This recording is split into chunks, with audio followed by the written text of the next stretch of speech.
Boa tarde e obrigada por aguardarem. Sejam bem-vindos à videoconferência da Braskem para a discussão dos resultados referentes ao segundo trimestre de 2025. Estão presentes hoje conosco os senhores Roberto Ramos, CEO da Braskem, Felipe Gens, CFO da Braskem, e Rosana Volio, diretora de Relações com Investidores, Planejamento Estratégico e Inteligência de Mercado Corporativo. Informamos que este evento está sendo gravado. A apresentação será realizada em português com tradução simultânea para o inglês. Todos os participantes podem escolher qual idioma ouvir e ver a apresentação através dos botões Interpretação e Opções de Visualização, respectivamente. Agora, irei informar essas mesmas instruções em inglês. The presentation will be held in Portuguese, with simultaneous translation into English. All participants can choose which language to listen to and see the presentation using the show captions and the view option buttons, respectively. After Braskem remarks, there will be a question and answer session. At the time, further instructions will be given. Após a apresentação da Braskem, iniciaremos a sessão de perguntas e respostas, quando mais instruções serão fornecidas. O áudio deste evento estará disponível no site de Relações com Investidores após o seu encerramento. Lembramos que os participantes poderão registrar perguntas para a Braskem, que serão respondidas após o término da conferência pela área de RI. Antes de prosseguir, gostaríamos de esclarecer que eventuais declarações que possam ser feitas durante esta teleconferência, relativas às perspectivas de negócios da Braskem, projeções, metas operacionais e financeiras, constituem-se em crenças e premissas da administração da companhia, bem como em informações atualmente disponíveis para a Braskem. Considerações futuras não são garantias de desempenho e envolvem riscos, incertezas e premissas, pois se referem a eventos futuros e, portanto, dependem de circunstâncias que podem ou não ocorrer. Investidores e analistas devem compreender que condições gerais, condições do setor e outros fatores operacionais podem afetar os resultados futuros da Braskem e podem conduzir a resultados que diferem materialmente daqueles expressos em tais considerações futuras. Gostaria agora de passar a palavra à senhora Rosana Volio, diretora de Relações com Investidores, Planejamento Estratégico e Inteligência de Mercado Corporativo, que iniciará a apresentação. Por favor, senhora Volio, pode prosseguir. Bom dia, senhoras e senhores. Agradecemos a todos pela participação na teleconferência de resultados da Braskem do segundo trimestre de 2025. De acordo com a agenda no slide número 3, iremos começar pelos principais destaques da companhia no período, que se encontram a partir do slide número 4. No segundo trimestre de 2025, a performance da indústria continuou afetada pela continuidade do ciclo de baixa petroquímica, além das incertezas tarifárias globais. Nesse cenário, as taxas de utilização das centrais petroquímicas se mantiveram estáveis em relação ao trimestre anterior, com destaque para o Brasil e para os ativos dos Estados Unidos e Europa, ambos com 74% de utilização, enquanto o México, impactado pela parada geral de manutenção, apresentou uma queda de 35 pontos percentuais em sua taxa de utilização quando comparado com o trimestre anterior. Adicionalmente, a Braskem registrou uma taxa média de frequência global de acidentes de 1,11 eventos por milhão de horas trabalhadas, muito abaixo da média da indústria global, o que reforça o compromisso negociável com a segurança das operações da companhia. Em relação ao seu resultado, a companhia apresentou um EBITDA recorrente consolidado de 74 milhões de dólares, 67% menor em comparação ao primeiro trimestre de 2025, diante de um cenário conjuntural desafiador.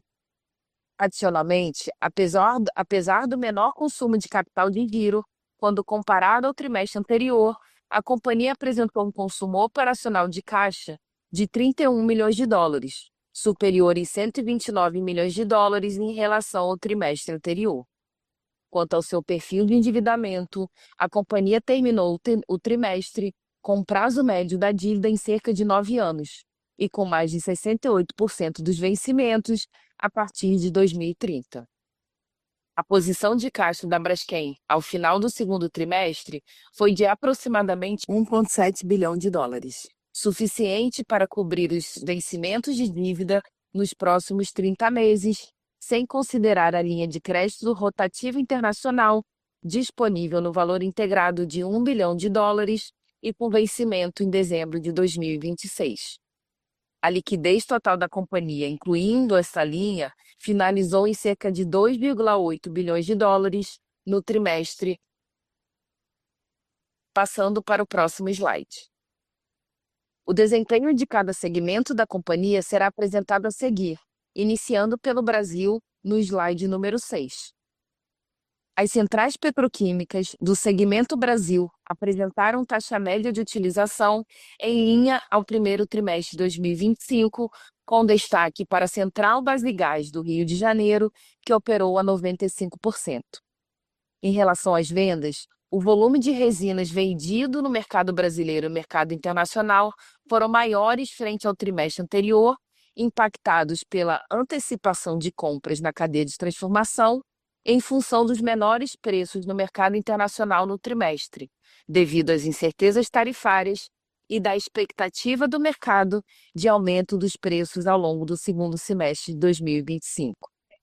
Quanto aos spreads internacionais que impactaram o segmento, apesar da média dos spreads de resinas apresentarem aumento no trimestre, em função do aumento de 17% no spread de polipropileno, o menor spread de polietileno em 4% teve influência importante no resultado do negócio.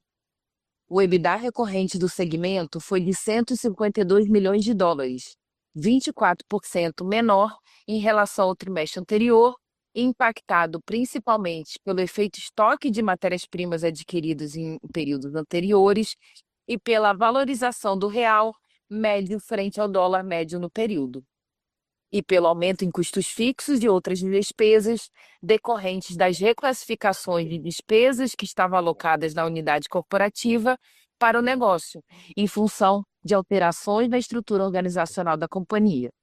Passando para o próximo slide. No segundo trimestre de 2025, a taxa de utilização da planta de eteno verde foi de 71%, 16 pontos percentuais inferior ao trimestre anterior, impactada pela otimização de estoques realizada no período. Por outro lado, as vendas de polietileno verde foram maiores, em função do aumento da demanda de novos clientes e de clientes já existentes, com destaque para o maior volume vendido no Brasil em relação ao trimestre anterior. Nesse contexto, o negócio de polietileno verde apresentou uma receita maior em 18%, em conjunto com o negócio de ETBE da companhia. O resultado positivo no trimestre beneficia a jornada de transformação da companhia, em seu pilar que visa a migração para uma base mais renovável, com o objetivo de reforçar a resiliência e longevidade do negócio. Atualmente, a presença de um ecossistema de inovação próprio, focado no desenvolvimento de soluções renováveis e as parcerias estratégicas firmadas através da Sustainer e da Braskem Cian, suportam o avanço dessa jornada. Avançando para o slide seguinte. No segmento Estados Unidos e Europa, a taxa de utilização das plantas permaneceu em linha com o segundo trimestre de 2025, frente ao trimestre anterior, em 74% de utilização. Por outro lado, o volume de vendas de polipropileno no segmento foi maior do que o do trimestre anterior, em 7 mil toneladas.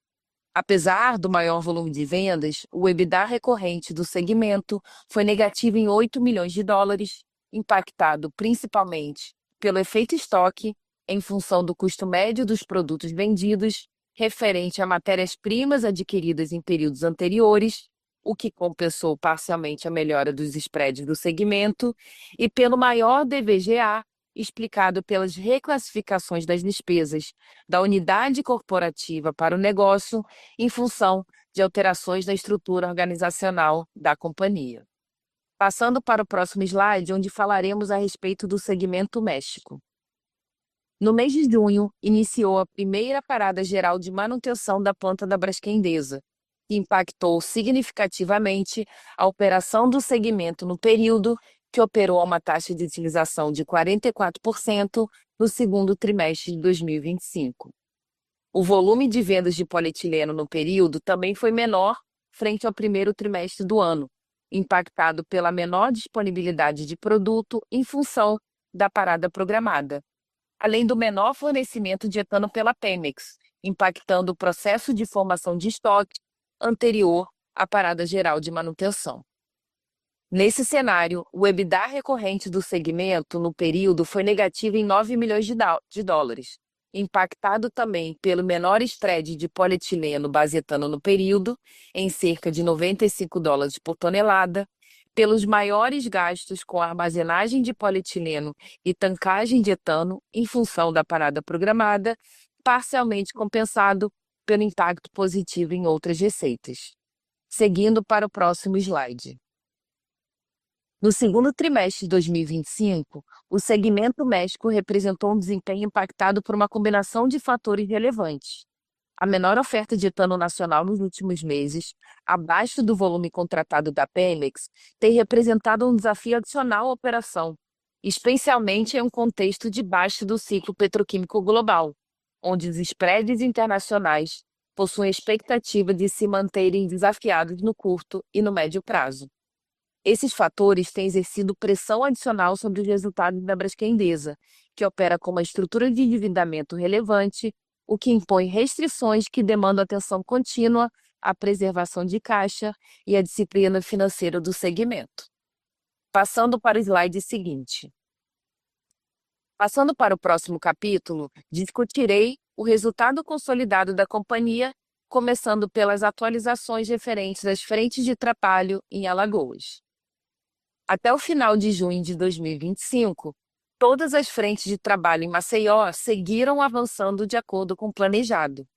A frente de realocação e compensação seguiu apresentando evolução em seus indicadores e terminou o semestre em 99,9% de execução do programa de realocação dos moradores. O mesmo percentual se aplica ao número de propostas apresentadas no programa de apoio à realocação e compensação financeira, sendo que cerca de 99,5% foram aceitas e 99,4% foram pagas.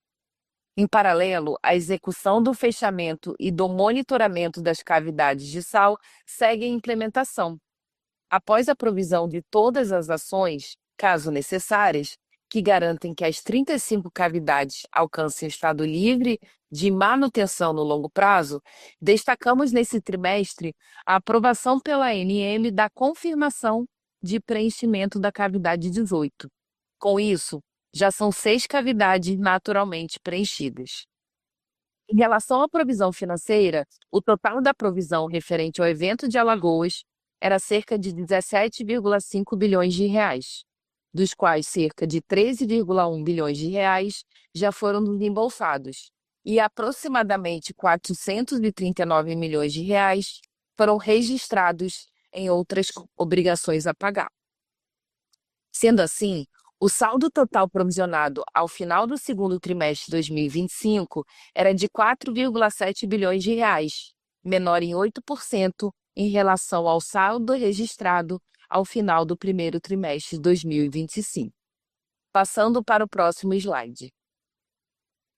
No segundo trimestre de 2025, apesar da maior gestão do capital de giro, quando comparado ao trimestre anterior, em função das medidas de resiliência implementadas, a companhia apresentou um consumo de caixa de 175 milhões de reais, dados os resultados apresentados no trimestre.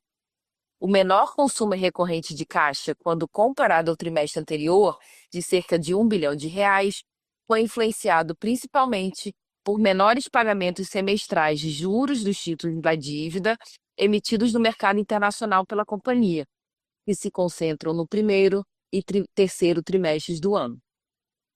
Considerando os desembolsos de Alagoas, a companhia apresentou um consumo de caixa de cerca de 1,5 bilhão de reais. Passando para o próximo slide. A Braskem encerrou o segundo trimestre do ano, mantendo um perfil alongado de sua dívida corporativa, com prazo médio de cerca de 9 anos e 68% das dívidas concentradas a partir de 2030. Considerando o patamar de liquidez da companhia, o caixa disponível de 1,8 bilhão de dólares é suficiente para cobrir suas obrigações pelos próximos 30 meses, sem considerar a linha de crédito internacional disponível no montante de 1 bilhão de dólares. Por fim, a alavancagem corporativa ficou em 10,59 vezes ao fim do segundo trimestre de 2025, em função do menor EBITDA dos últimos 12 meses. Seguindo nossa agenda, passamos para o próximo slide. Deste modo, concluímos o overview dos resultados do segundo trimestre de 2025. E a seguir comentarei sobre o programa de resiliência e transformação da companhia. A perspectiva para a indústria petroquímica internacional continua desafiada nos próximos anos, onde até 2030 a China continuará realizando investimentos significativos na expansão das cadeias de eteno e propeno, utilizando diversas matérias-primas.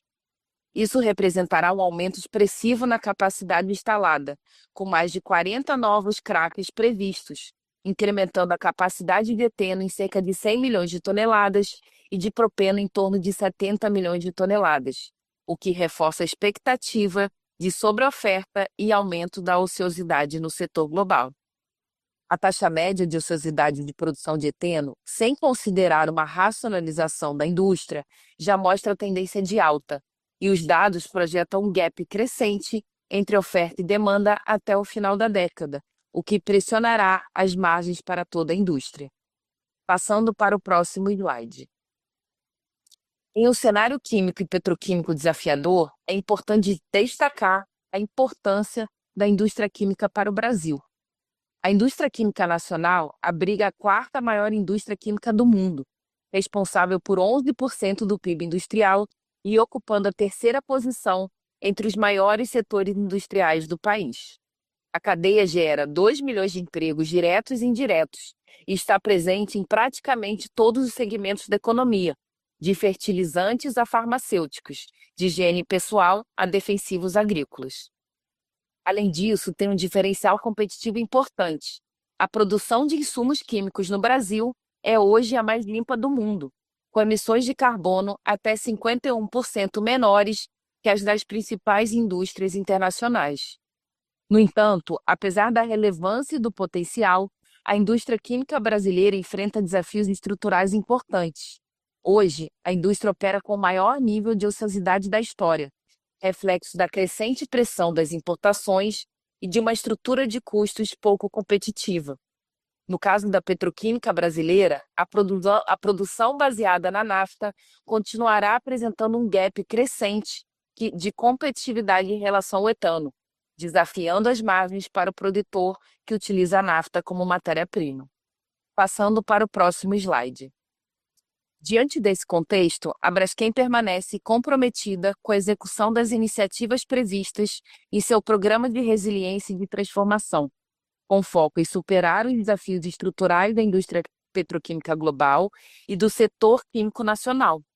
Nesse cenário, a companhia vem implementando iniciativas voltadas à geração sustentável de valor, com ênfase na maximização do EBITDA e na maior geração de caixa. Passando para o próximo slide. Em relação às iniciativas relacionadas à defesa da indústria química brasileira, a Braskem, em conjunto com a Biquim e demais companhias do setor, reforça a importância da implementação de mecanismo de proteção à indústria nacional, com o objetivo de garantir maior equilíbrio competitivo. Como exemplo, destaca-se o projeto de lei 892/25, que institui o Programa Especial de Sustentabilidade da Indústria Química, o PRESIQ, voltado à promoção da sustentabilidade e da competitividade do setor por meio de estímulos fiscais. A Braskem reafirma o seu apoio à aprovação do projeto, reconhecendo como uma nova medida essencial para o fortalecimento de toda a cadeia produtiva. Adicionalmente, com a proximidade do encerramento do Regime Especial da Indústria Química, o REIQ, previsto para final de 2026, torna-se urgente a adoção de medidas que assegurem a competitividade da indústria química brasileira frente aos desafios estruturais e conjunturais do setor. Para a Braskem, a retomada do crédito tributário sobre a compra de matérias-primas ao patamar de 8,25%, taxa originalmente aprovada na implementação do REIQ em 2013, representa uma oportunidade de isonomia competitiva, criando valor para toda a cadeia e para o país. Adicionalmente, com o fim do REIQ, a proposta seria a instituição de um novo regime financeiro entre 2027 e 2029, com incentivos para a compra de matérias-primas e para a expansão da capacidade produtiva. Em paralelo, a aprovação de medidas antidumping se mostra essencial para corrigir distorções de mercado e proteger a indústria nacional, especialmente diante da crescente pressão causada pelo aumento das importações realizadas com práticas desleais de preços. Diversos países, como Estados Unidos, Europa, China e Coreia do Sul, já implementam políticas robustas de incentivo à indústria química, com trilhões de dólares em subsídios, apoio à inovação e mecanismos de defesa comercial. Embora cada um adote estratégias específicas, todos compartilham o mesmo objetivo: fortalecer a indústria química, base essencial para diversas outras cadeias produtivas, além de gerar efeitos multiplicadores significativos para suas economias. Passando para o próximo slide. Dentro do pilar de transformação, a otimização dos ativos de base nafta é um dos objetivos da companhia, visando primeiramente a maximização das taxas de utilização das linhas de produção mais competitivas, como a do Rio de Janeiro, que operou no último trimestre em 95%. Outro avanço foi a aprovação dos recursos via REIQ Investimentos de iniciativas que viabilizam a expansão da capacidade do ativo de PVC em Alagoas.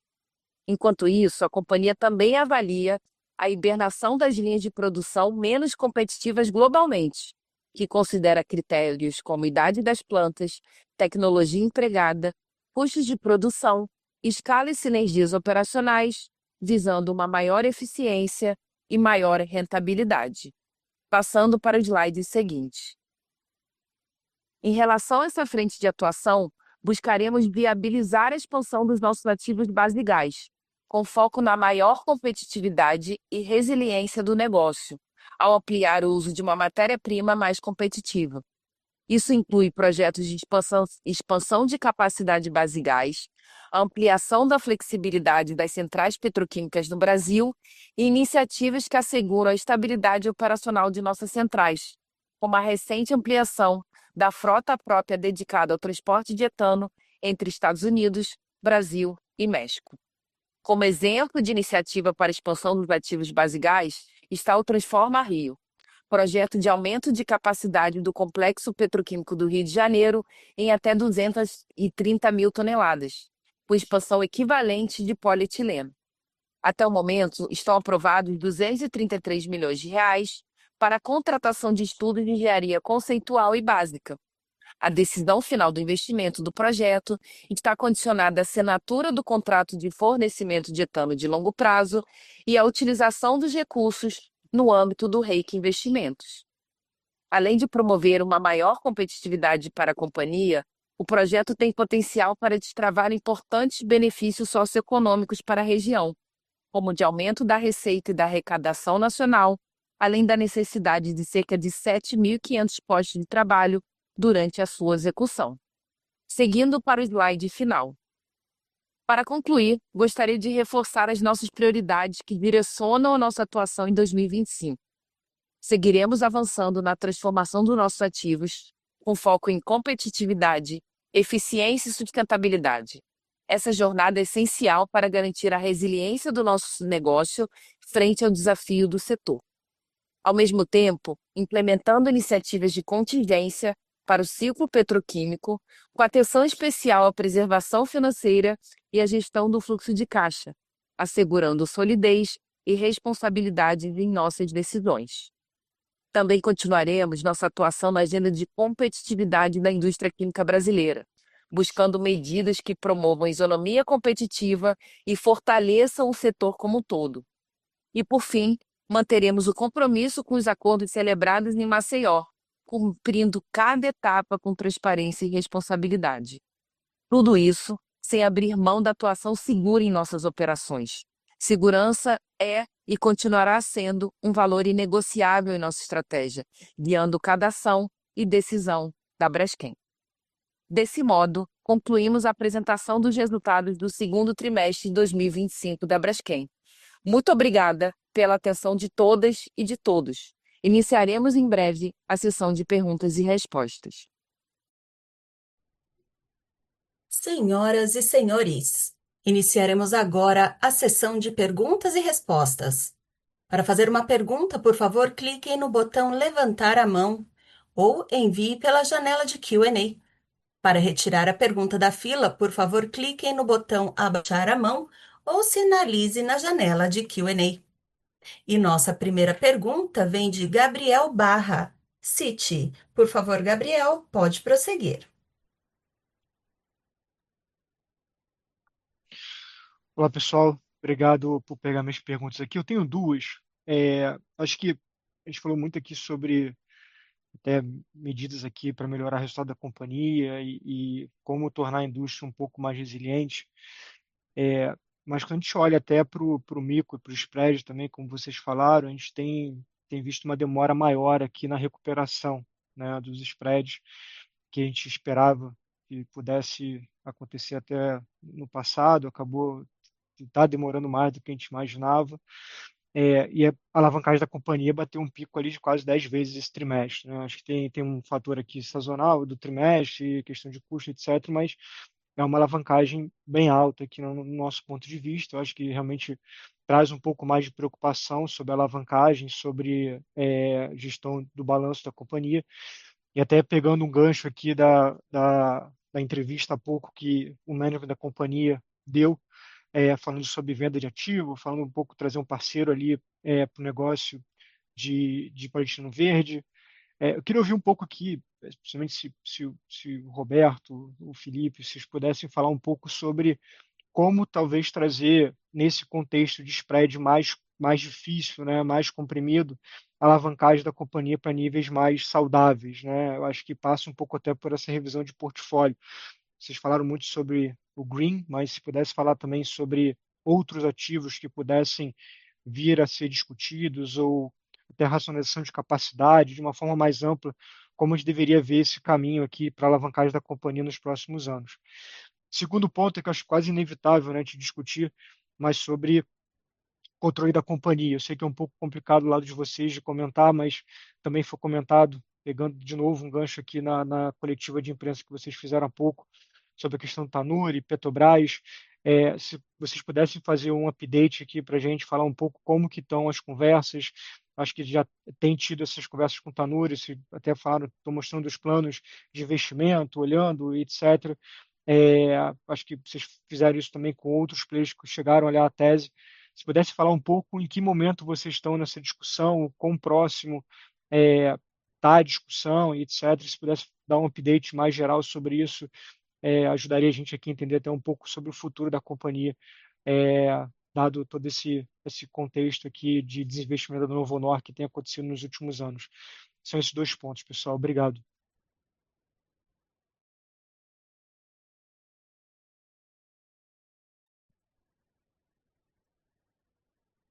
Bom, posso iniciar aqui, Roberto?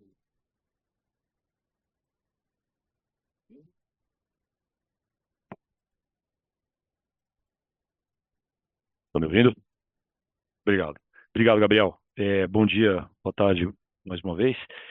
Com relação à questão financeira da companhia, de fato, como você corretamente colocou, né, uma alavancagem aí de 2 dígitos, muito provocada não em função da variação do estoque de dívida, mas sim em função da não realização do EBITDA, né, em função de tudo isso que já conversamos aqui ao longo desse semestre e agora há pouco de novo no conference.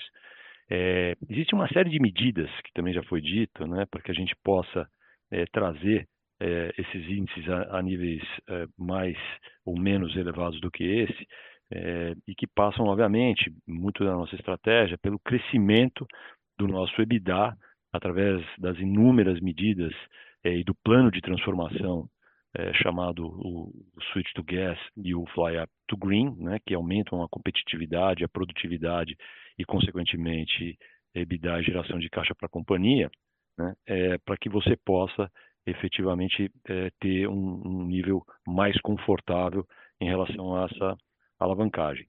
Mas também tem, dentro dessa estratégia, como você colocou, iniciativas de liquidez para a companhia que passam aí não só pelas medidas que foram acabadas de ser apresentadas, né, em relação à isonomia competitiva, né, medidas protetivas da defesa da indústria petroquímica nacional, são de fundamental necessidade para que você continue nessa agenda de crescimento que tem um impacto direto no EBITDA, mas também, Gabriel, como você colocou, não é um foco da companhia fazer a venda de ativos para gerar caixa, desde que, porque tem uma coisa mais importante do que isso, que é, como eu disse, o plano de transformação, né? Então, ativos, e isso sempre foi dito pelo Roberto, para todas as nossas conversas ao longo desse tempo, de que ativos que não estejam necessariamente ligados diretamente ao futuro da companhia, que é o nosso plano de transformação, eles podem eventualmente ser monetizados total, parcialmente, gerando algum caixa para a companhia, né? Isso, obviamente, em momentos que você tem um pouco mais de aperto de liquidez, eles passam a ter alguma importância, mas não é uma venda somente com esse foco. Ele está dentro de um contexto muito maior, muito mais estruturado, que é o nosso plano de transformação, e aí são peças desse plano de transformação que mantém aderência com aquilo que a gente tem conversado com vocês sobre esse possível, eventual participação, redução de participação acionária em alguns desses ativos, né? Eu não sei se Roberto Eu, está eu falo sobre conosco, a segunda, eu falo sobre a segunda parte, Felipe. Só lembrando, Gabriel, em situações clássicas como essa, você busca gerenciar o capital de giro da melhor maneira possível também, né? Então, antecipar recebimentos e postergar desembolsos, tá? Trabalhando com os nossos suppliers para alongar os prazos de pagamento e trabalhando com os nossos clientes para antecipar os prazos de recebimento, tá? Enfim, nós temos uma série de iniciativas, todas elas estão sendo perseguidas com muita determinação, mas é relevante dizer que nesse nível de preços das resinas hoje, é, impostos pela importação crescente de produtos que chegam aqui a um preço inferior ao preço que é praticado nos respectivos países onde são produzidos, é uma situação de desequilíbrio que tem que ser corrigida. Isso depende da gente poder mostrar a gravidade disso ao governo brasileiro e esperar que ele tome as medidas relativas. Em relação a nosso envolvimento na operação de venda da participação da Novonor na Braskem, eu acho que é razoável lembrar a todos que quando você tem uma empresa interessada em comprar outra, essa empresa compradora procura informações sobre a empresa que ela vai comprar. É o famoso processo de due diligence. Nesse processo de due diligence, é inevitável que você faça uma management presentation. Ou seja, o management faz uma apresentação aos integrantes da futura empresa compradora, dos seus planos, o que está fazendo, o que não está fazendo, o que está andando. E isso foi exatamente o que a gente fez e que tem feito sempre, não há nenhuma novidade em relação a isso, tá? Agora, é, eu repito isso sempre, e infelizmente eu não consigo que essa minha mensagem seja é, corretamente recebida, mas nós não participamos das negociações, nós não somos parte de reuniões, de conversas, porque é, nós não temos gerência sobre as ações da Braskem. São os seus detentores que decidem o que fazer com elas. No caso, Novonor, Petrobras ou os bancos que têm as ações dadas em garantia. Eu não posso dizer nada sobre que eu não sei. Eu posso especular, mas especular você também pode, né? Quer dizer, não- eu, eu sei que existe uma exclusividade que foi concedida a um possível comprador que, se eu não me engano, vence por volta do dia 20 e poucos de agosto, e nós estamos esperando que a operação seja concluída ou não, ou que alguma definição seja dada em relação a isso. E nós temos nossa agenda muito ocupada pela solução dos problemas que a indústria está enfrentando e os desafios que a Braskem tem pela frente. Então, não dá também para a gente perder muito tempo com esse assunto, porque eu tenho dito isso sempre. Seja qual for o acionista que passe a controlar a Braskem, os desafios que ele vai encontrar são os mesmos que existem hoje. E a solução desses desafios passa pelo management, pela sua capacidade de implementar as mudanças necessárias. Portanto, perder tempo e energia interna eh, procurando se envolver numa negociação que não diz respeito à companhia em si, mas sim aos seus acionistas, é uma coisa que gera muito pouco valor, né? E consome muita energia.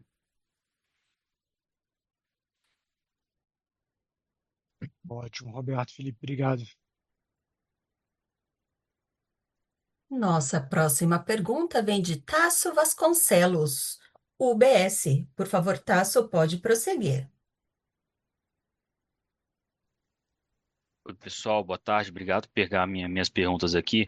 Roberto, deixa eu fazer um gancho com essa sua última fala e também linkar com a sua entrevista de mais cedo. Você chegou até a comentar que um novo acionista controlador poderia eventualmente rever algum dos planos da companhia, né?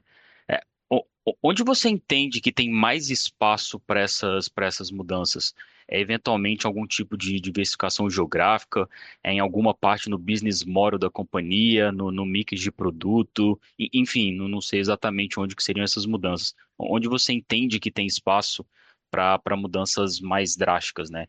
E ainda nessa linha, qual o impacto que essas mudanças poderiam ter no processo, seja de uso ou queima de caixa, ou do outro lado, em uma melhora operacional aqui no curtíssimo prazo? Uma segunda pergunta, acho que talvez mais para o Felipe. Felipe, a companhia apresentou uma queima de caixa na ordem de 700 milhões, né, na primeira metade desse ano. Qual que é a perspectiva de vocês para a segunda metade do ano? Dá para pensar na companhia ficando talvez mais caixa neutra até o final do ano, ou a gente ainda deve trabalhar com um cenário em que a companhia continua com uma certa queima de caixa, né? E sem uma melhora substancial nos spreads, sem a volta de benefícios governamentais, vocês até comentaram de reiki, precic, antidumping, como que fica esse cenário para 2026? São essas minhas duas perguntas aqui. Obrigado. E, Tasso, bom, eu falei em tese, tá? Qualquer novo acionista, controlador que passa a ter poder sobre uma companhia tem o direito de analisar e criticar a estratégia que a companhia está seguindo.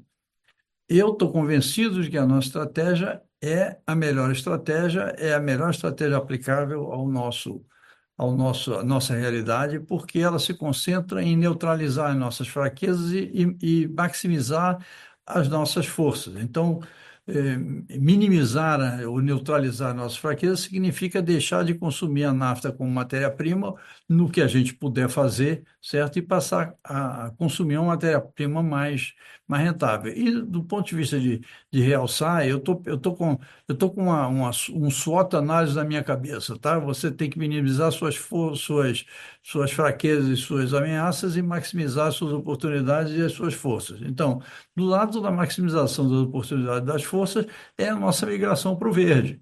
Migração para o verde significa cada vez mais aumentar a produção de produtos verdes, seja polietileno, mas não só polietileno, e ajustar a produção dos produtos fósseis, com base em fósseis, o nosso sucesso em conversão da matriz de nafta para gás. Então, eu estou falando em tese, mas Na minha visão, essa é a melhor estratégia que a Braskem pode seguir. O que não quer dizer que eu esteja absolutamente correto. Pode ser que eu não esteja vendo alguma coisa, pode ser que algum um novo acionista possa eh, desejar enfatizar mais uma área ou outra. Tá? Então, eu falei em tese, não falei especificamente sobre nenhum ponto da estratégia que poderia ser mais ressaltado ou menos ressaltado.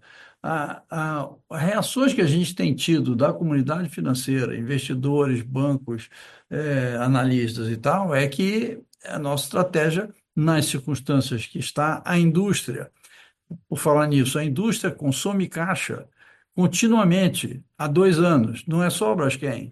Os nossos grandes concorrentes internacionais, eu não vou citar o nome para não fazer propaganda, mas todos eles têm tido consumo apreciável de caixa ano após ano e aumento das suas respectivas alavancagens. Eles não tiveram que lidar com o problema que nós tivemos, que eu não vou repetir, que é o famoso problema das minas de sal. Mas todas as indústrias estão consumindo caixa, inclusive os chineses, né? Os chineses que estão construindo mais 30 milhões de toneladas de eteno estão rodando as suas plantas com menos de 70% de utilização, porque construíram plantas grandes demais e o mercado não absorve essa quantidade de material. Então, nós seguimos com a nossa estratégia, conscientes, certos que ela é a estratégia correta, e se por acaso tivermos a nossa estratégia questionada por um novo e eventual acionista, nós vamos procurar demonstrar que a nossa estratégia está correta, e se tivermos que fazer alguma correção de rumo, vamos fazer, né? Mas não tem nada, não tem nenhum ponto da estratégia que esteja sendo questionado por estar certo ou errado, ou por merecer mais ou menos ênfase. O que nós temos que fazer é ser mais produtivo, gastar menos, ter maior rendimento das nossas plantas, e buscar os produtos que nos geram maior EBITDA. É exatamente o que nós estamos fazendo. E aí, pegando o gancho aqui nesse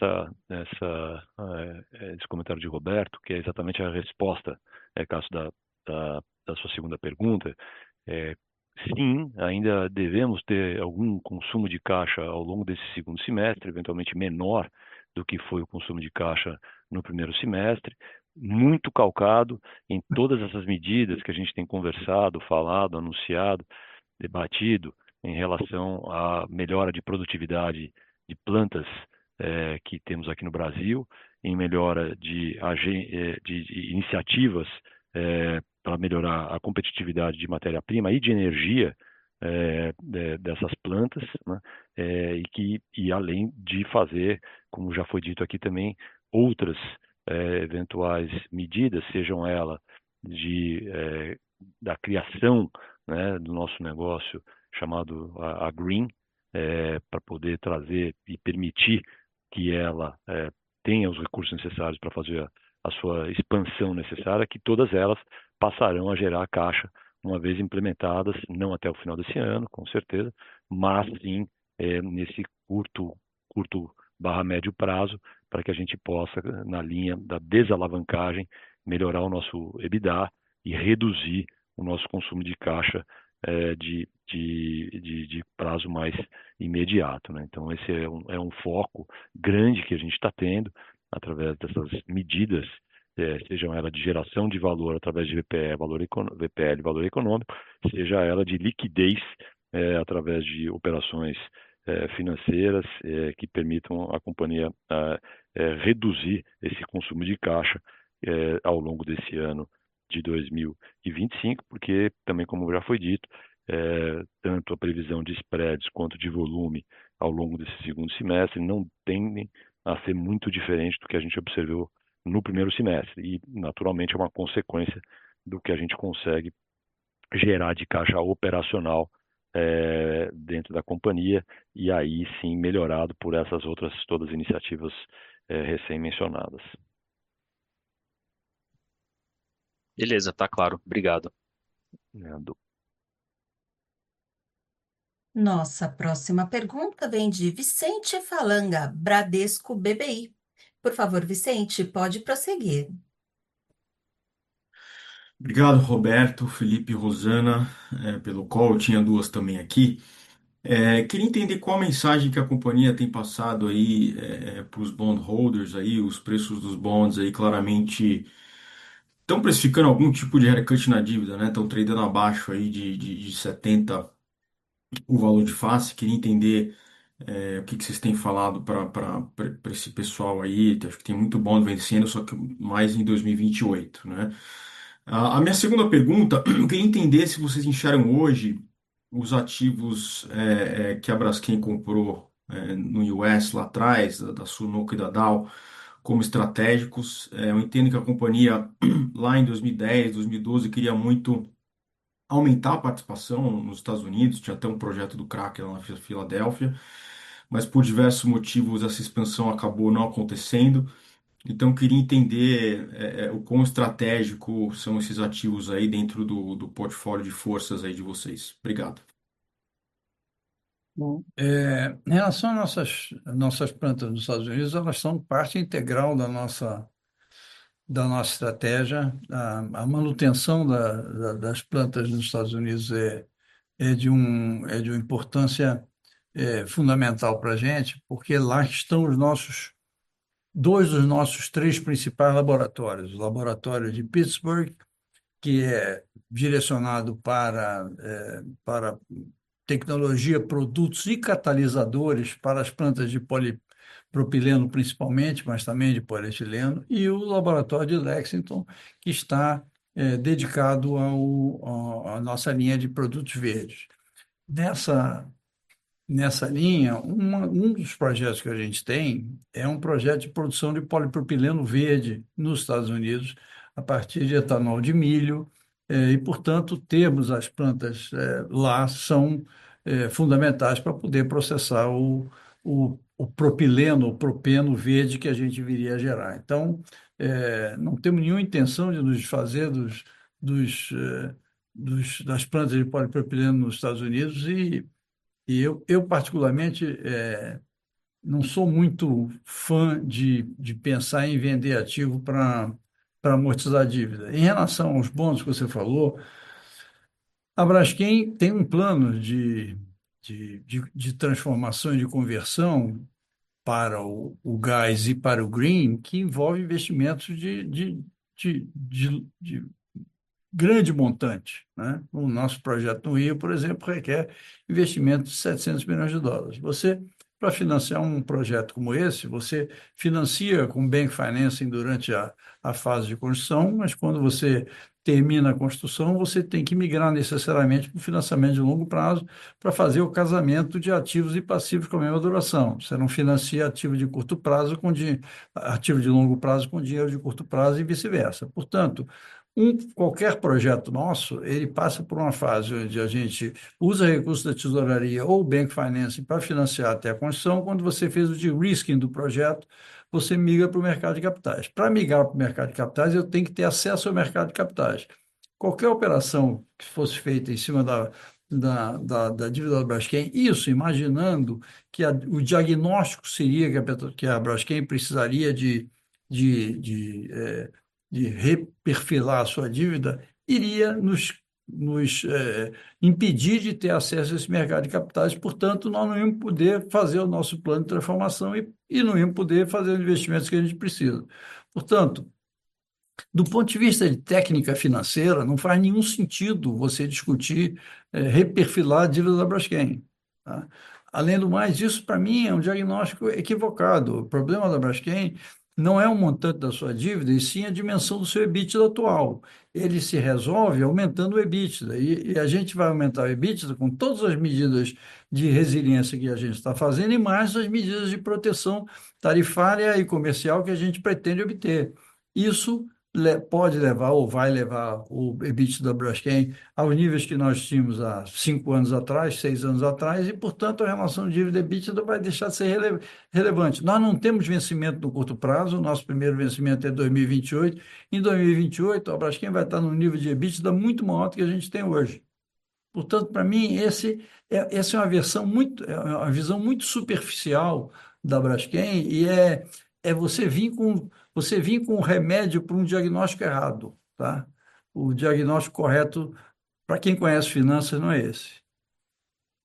Tudo bom, Roberto? Obrigado aí, mensagem muito clara.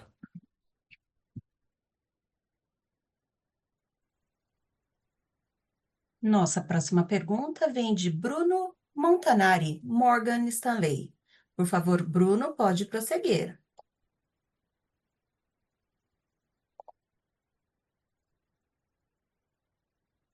Boa tarde, pessoal. Obrigado por pegar minhas perguntas. Eu tenho um follow-up ligando a alguns dos temas discutidos. Talvez essa última questão do Vicente seja por conta da uma notícia que saiu agora que vocês estariam considerando vender os ativos dos Estados Unidos, né? Mas pela resposta me parece que não procede. Então queria só double check se realmente isso está completamente fora das cartas aqui. Um outro tema nessa linha, a gente vem escutando já sobre essa a reestruturação do portfólio, né, reavaliação estratégica já há algum tempo, né? Até então nada muito estruturante mudou ou aconteceu. Então a minha questão é mais sobre o timing, né? O que vocês pensam em termos de execução para fazer essa transformação, né? Dado que a alavancagem chegou num nível aí talvez um pouco crítico nos 2 dígitos, né? E a minha segunda pergunta é, quando a gente pensa nos temas de apoio dos governos para a indústria como um todo, que faz sentido, e vocês mencionam que diversas outras regiões têm esse tipo de incentivo.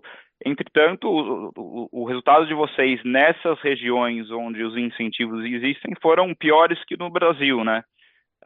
Então, que tipo de medida a mais seria necessária nos Estados Unidos, Europa e México para que o resultado da companhia melhore, né? E se eu puder fazer uma terceira, eu entendo que vocês não fazem parte das negociações aí envolvendo a Novonor, mas a companhia faz parte, sim, talvez o management, de avaliar o estatuto da Braskem e as regras que o regem, né? Então, eu queria saber a última avaliação de vocês sobre tag-along. O que, na visão da companhia, seria um trigger para que exista uma mudança de controle? Se seria apenas a saída total da Novonor ou se seria a Novonor perdendo, de fato, uma posição de controle efetivo, né, para uma participação mínima dentro do capital da companhia. Muito obrigado.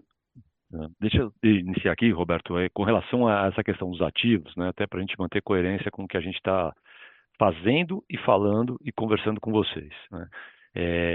De novo, tudo se remete ao nosso plano de transformação anunciado, aprovado, exaustivamente discutido, explicado agora de novo pelo Roberto, e muitas dessas conversas temos participado conjuntamente e temos recebido um retorno muito forte de que efetivamente esse é o caminho que os inúmeros stakeholders da companhia enxergam para o futuro da companhia e a maneira mais correta de endereçar os desafios atualmente impostos toda a questão da petroquímica mundial, né? Então, feito essa introdução, que é fundamental, porque tudo decorre disso, os ativos que existem, né, sejam eles mais aderentes a este plano de transformação ou um pouco menos aderentes, eles sim podem sempre, e não é de hoje, não serem mais parte do portfólio da companhia, de maneira integral ou de maneira parcial. Como diz Roberto, essa questão dos laboratórios dos Estados Unidos, né, eles são de extrema importância para a companhia, para o seu plano de transformação, portanto, absolutamente aderente ao nosso futuro e todas as medidas que vão sendo colocadas. O ativo em si, sem dúvida, é um ativo relevante, é um ativo importante, já tiveram ciclos mais de geração de caixa e EBITDA maiores no passado, deverão voltar eventualmente no futuro, e as eventuais possibilidades e alternativas a gente vai estar sempre avaliando, né, desde que isso não nos desvie do nosso plano de transformação, como diz também Roberto, no crescimento da companhia, para que a gente possa endereçar a nossa alavancagem também questionada aí pelo Gabriel na primeira pergunta. Então, assim, é importante que a gente tenha clareza com relação a esse tema, né, de que tudo decorre do nosso plano de transformação e o que tiver dentro ou não dele, sim, pode estar mais ou menos suscetível a eventuais monetizações parciais ou até totais, a depender do ativo que a gente está especificamente discutindo, analisando. Com relação à transformação, é, na verdade, muita coisa está sendo feita, né? Não só falada.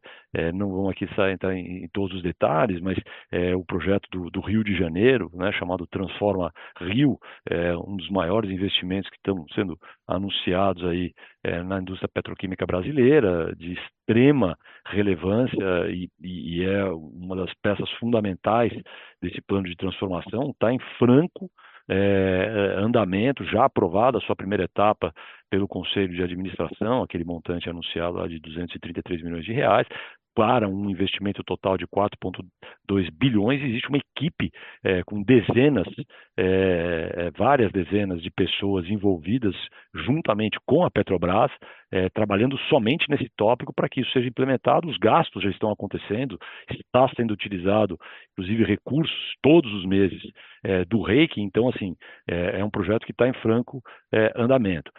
De igual intensidade, o que a gente conversou aqui do nosso projeto verde, né? Nós estamos aí em fase razoavelmente adiantada de eventuais potenciais interessados em algum tipo de participação societária na nossa empresa Green, empresa essa que vai fazer todo esse crescimento, seja aqui no Brasil, no Rio Grande do Sul, na Bahia, seja na Tailândia, né? É um processo que você bem conhece, ele geralmente leva vários meses, ano para ser realizado. Já começamos isso desde o final do ano passado, carga total primeiro semestre, consultores que estão concluindo, inclusive, as due diligence desses ativos ao longo das próximas semanas e meses, e também, portanto, dedicação e andamento com resultados bastante importantes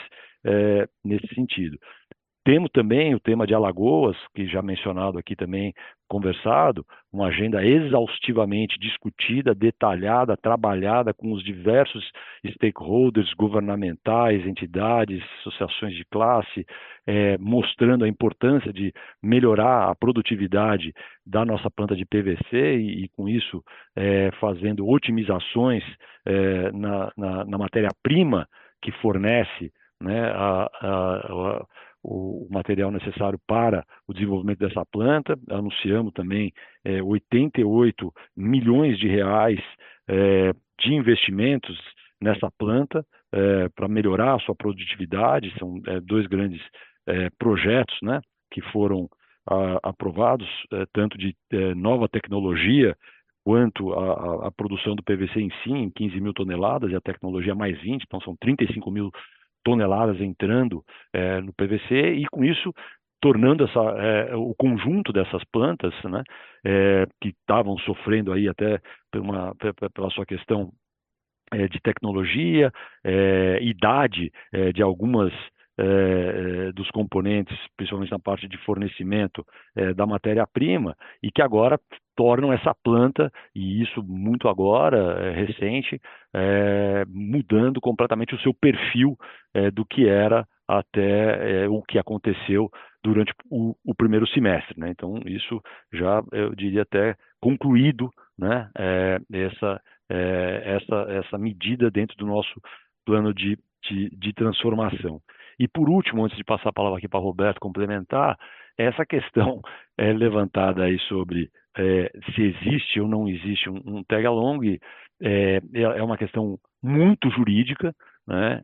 Existe, como você bem colocou, uma definição clara no estatuto da companhia, aberto a todos que quiserem ler e interpretar o que está lá escrito com relação ao que dispara ou não. Muito honestamente, a gente não está dedicando, como disse Roberto já também anteriormente, análises sobre esse ponto, até porque essa é uma questão que vai ter que ser, caso essa transação venha a avançar e e as propostas acabem sendo aceitas entre todas as partes, que são os bancos detentores das ações, a própria Novonor, a própria Petrobras, que tem direito de preferência em relação a qualquer proposta que venha a ser feita para essas ações da Novonor, aí essa discussão vai entrar em voga, mas volto a dizer, é uma questão muito jurídica que você está certo, em algum momento isso vai ter que ser definido, mas ainda não há qualquer, da nossa parte, provocação nem definição com relação a esse assunto. Roberto, se você quiser, por favor, me complementar. Eu vou falar sobre os outros pontos que o Bruno levantou, que era os resultados dos Estados Unidos, da Alemanha e do México. O México tem de longe os nossos melhores resultados. O EBITDA do México é muito maior do que o EBITDA das nossas outras plantas, porque é um complexo muito mais moderno, muito mais termicamente e energeticamente eficiente. Ele sofre pela falta de matéria-prima, porque o nosso fornecedor de matéria-prima consistentemente não nos fornece a matéria-prima necessária, o que nos levou a ter que investir na construção de um terminal para poder importar etano líquido dos Estados Unidos. Com o fim da parada, como eu falei, semana passada, e o início do enchimento das plantas, nós vamos passar a operar com um nível de capacidade que faz jus ao investimento que nós fizemos naquele complexo, e você vai ver que o nível de margem EBITDA é muitas vezes superior ao que a gente tem no Brasil. Em relação aos Estados Unidos, as nossas plantas de polipropileno nos Estados Unidos e na Alemanha não são integradas. Ou seja, a gente compra propeno de fornecedores. E aí, o preço de propeno tem flutuado, é, porque a gente pode comprar propeno grau polímero ou propeno grau refinaria. Antigamente você tinha um spread entre esses dois propenos, a gente se aproveitava disso para comprar propeno de refinaria que a gente pode processar e custa mais barato.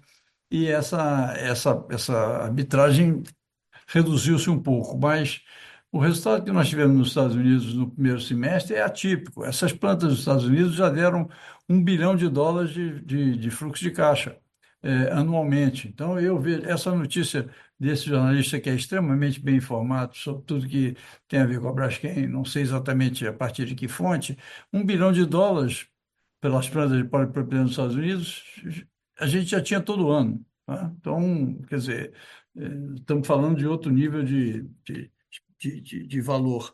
E na Alemanha, as nossas duas plantas na Alemanha sofrem o problema de toda a petroquímica europeia, a que eu me referi na conferência de imprensa.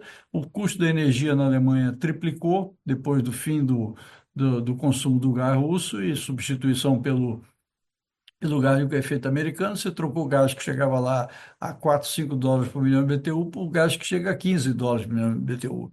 Então, claro, o custo de energia reflete isso. Nós estamos realinhando os contratos de suprimento também dessas plantas para poder ter acesso a propeno mais barato. Tá?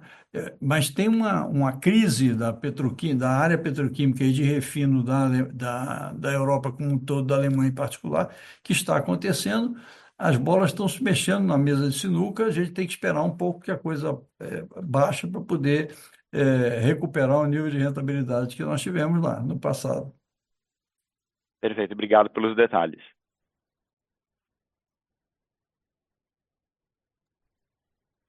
Nossa próxima pergunta vem de Nicolas Fabiancic, Jefferies. Por favor, pode prosseguir.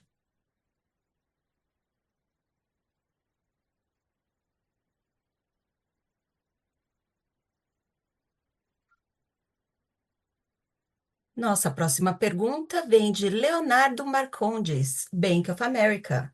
Por favor, Leonardo, pode prosseguir.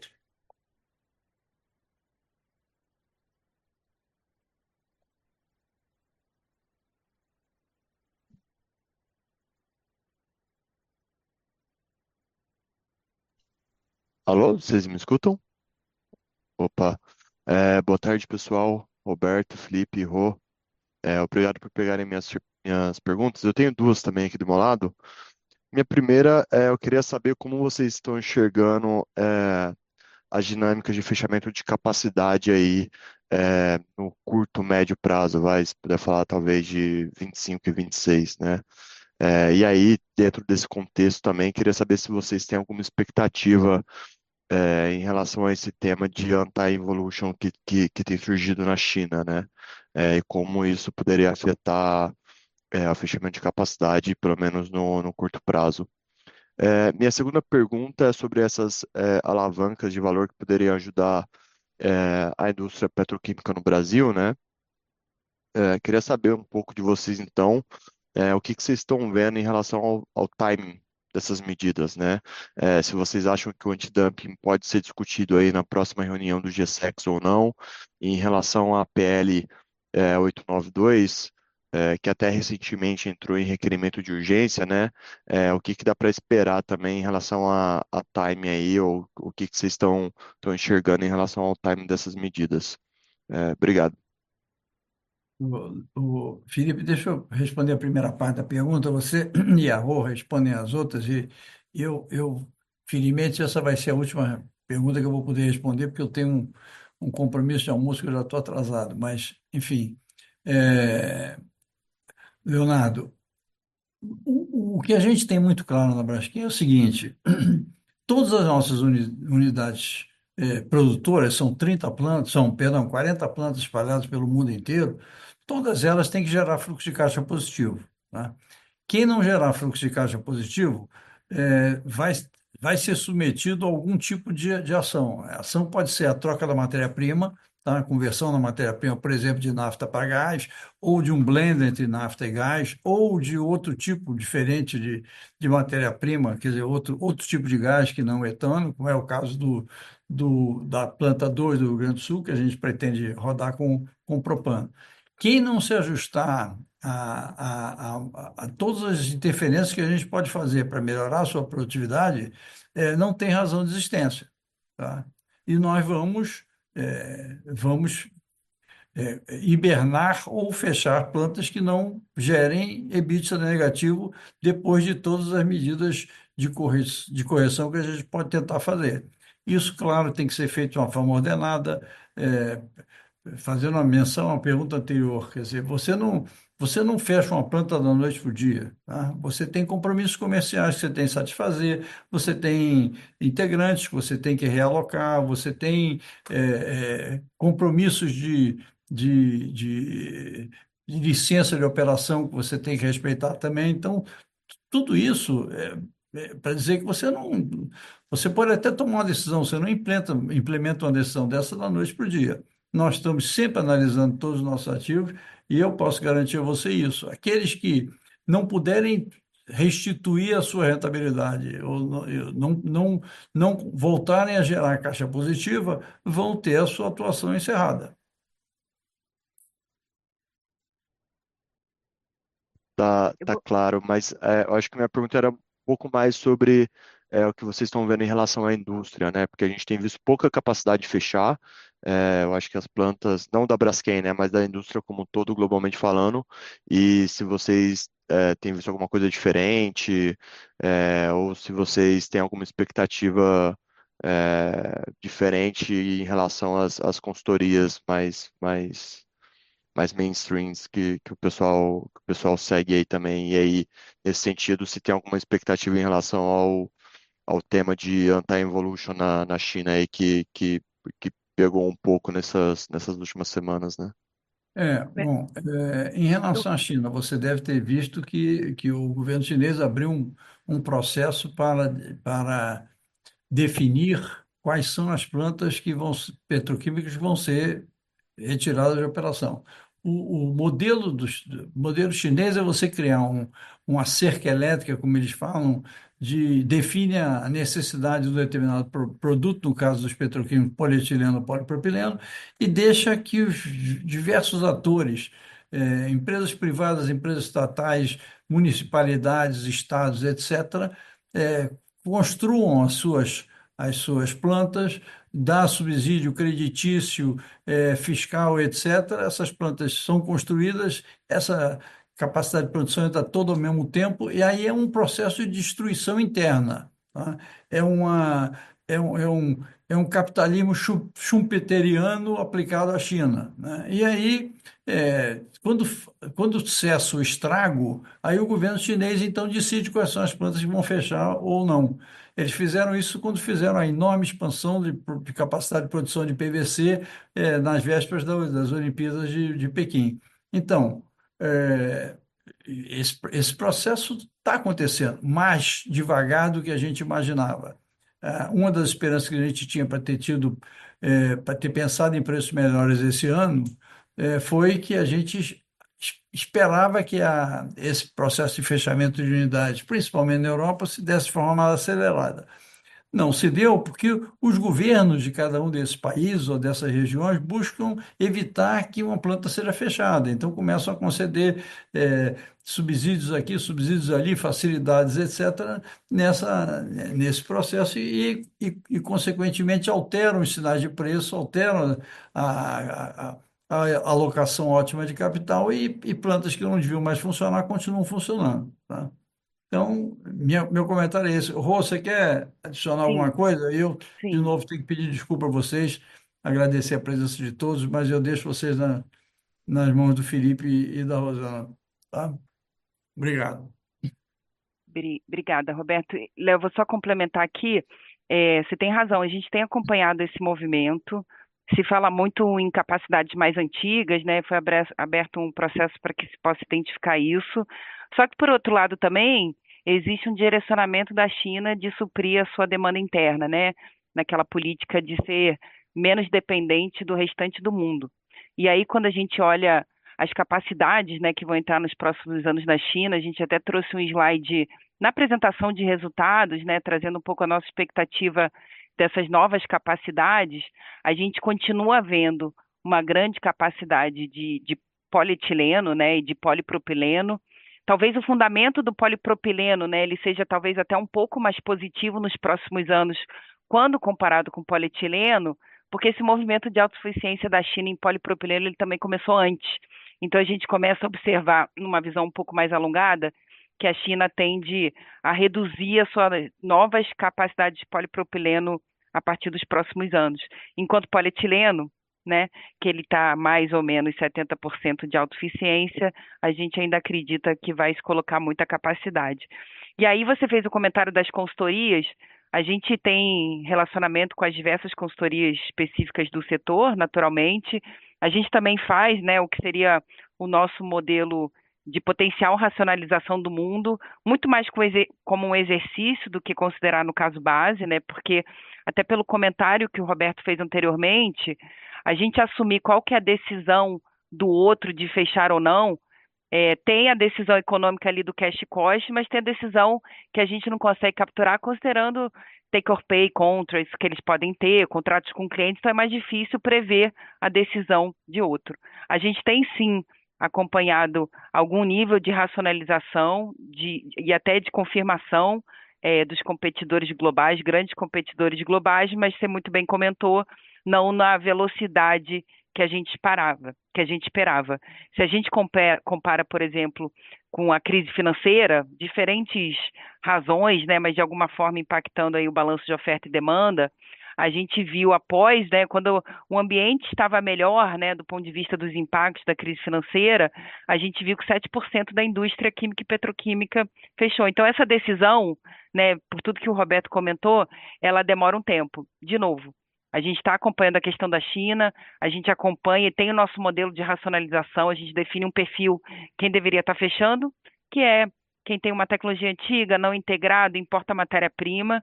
Não é no nosso caso base, a gente trata como uma sensibilidade, mas tem a China sim, que tem colocado bastante capacidade em função do que eu comentei. Já o resto do mundo, que em tese o direcionamento é econômico, a gente não vê uma grande, mesmo regiões que têm matéria-prima competitiva, né? A gente não vê grandes anúncios de novas capacidades. Então, realmente, a gente acredita que no momento que a China atinge essa autossuficiência, a gente começa, sim, a ver o equilíbrio maior dos spreads. De toda forma, ano contra ano, uma melhora marginal, mas ainda assim uma melhora, mas uma recuperação, de novo, sem considerar uma racionalização importante, difícil prever isso, a gente acredita que ainda vai aí mais uns 2 a 3 anos. Tá, E tá aí, por bem fim, você claro, Rô. perguntou a questão Do do, antidumping do, do reiki, da do, PL, né, na verdade. do antidumping do rei, que eu acho que só contando a história primeiro do antidumping, né? De fato, primeiro dando contexto. Hoje você tem um contexto, né? Qual é a matéria-prima mais competitiva global? Sem dúvida nenhuma é o etano, seja na conversão dele para fazer eteno, seja no preço isolado da molécula. Isso tem uma competitividade de cash cost aí na ordem de 400 a 500 dólares por tonelada, quando comparado com cash cost base nafta, né? O base nafta referência à Europa. Então, portanto, ele tem uma competitividade de custo muito grande, até no ponto que eu fiz anteriormente, em relação a todas essas agendas que a gente tem com o governo de indústria, de proteção da indústria química brasileira. Então, o que que a gente observa? Se a gente pega um preço na média, né, pegando uma referência internacional que é amplamente divulgada, a referência internacional do produto produzido nos Estados Unidos e vendido nos Estados Unidos é entre 300 a 500 dólares maior do que o preço da exportação, né? E aí é assim que se mostra esse dano. A gente está falando aí de um preço de exportação entre 90, 900 a 1.000 dólares e um preço colocado no mercado americano de 1.300 e 1.500. Então, assim, hoje, do ponto de vista técnico, a companhia acredita que os argumentos legais para uma aprovação da antidumping estão no processo, né? E aí tem 2 momentos importantes, né? Esse processo de investigação, ele começou em novembro de 2024. E aí, pelo rito processual normal, ele termina até maio do ano que vem. Dado o caso forte, né, pelos pontos que eu compartilhei aqui, na medida que sai o relatório preliminar, e infelizmente não tem um prazo específico para que esse relatório seja público ou seja divulgado, a companhia sim vai buscar essa aprovação antecipada. Então, infelizmente, não tem um prazo específico, estamos acompanhando, mas eu acho que vale destacar aqui, até porque o antidumping é uma agenda extremamente séria, extremamente técnica, que a gente realmente acredita que sim, ele será aprovado, né? Não sei se antecipado ou em maio de 26, dados os argumentos técnicos.